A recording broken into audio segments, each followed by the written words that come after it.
Hello everyone and welcome to a new episode of the Bug Warrior. In today's episode I will show you 3 cube recipes that will help you find gear faster in Season 13 of Diablo 4. Alright, let's start with the easiest, which is converting boss trophies to uniques. After you reach level 70 and begin leveling up in the Paragon system, you will be doing plenty of activities such as Nightmare Dungeons, Undercity Runs, Infernal Hordes, Hell Tides or the Pit. As you progress in these activities, you will notice that all of a sudden you will have a lot of boss trophies. So what you want to do is teleport to Themis, go to the cube, and you need to place 5 boss trophies of the same boss and click on Transmute. You will notice that you will get a unique from that boss loot table. This is a fantastic way to find uniques, especially if you're still not strong enough to defeat a particular boss. However, even if you are capable of slaying bosses, still this method is a fantastic way to get ancestral uniques. As you can see here, this is how I got my 2GA Fleshwrit Carapace. Any gear that you don't use, you can salvage it at the blacksmith for materials. The second recipe I will share with you will make you extremely powerful, and is the recipe to reroll set charms in the cube. As I mentioned in a previous video, completing set charms is one of the best strategies when leveling up to become very powerful. I already made a video on how to complete set charms, which I will share in the description. However, once you complete a set, you want to make it more powerful, and the way to do it is by getting plus skills at each set charm. Additional skills are something that will improve the power of your build with little effort. What you have to do is keep those set charms that you are not using for your build, and at the cube you will reroll them, hoping to get plus skills. Here for example, you can see that I am searching for either Hellfire skills or Occult skills for my Rite of the Nameless set. Once I find one, then I replace it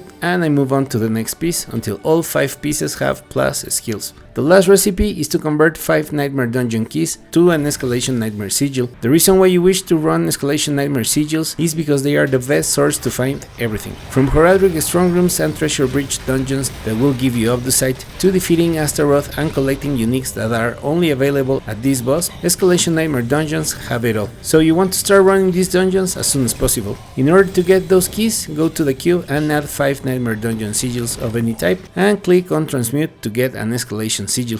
The ones you should immediately get rid of are those that say Dungeon Delve. The only ones you might want to keep are Forgotten Wisdom for when you plan to level up. So there you have it, these 3 recipes should help you get good gear and in return help you level up faster. I will be posting more cube recipes, but I wanted to start with these 3. Please let me know your thoughts in the comments. We reached the end of the video, thank you very much for watching. If you made it this far and found the video interesting or useful, please consider to share, like, comment or subscribe, and I will see you in the next one.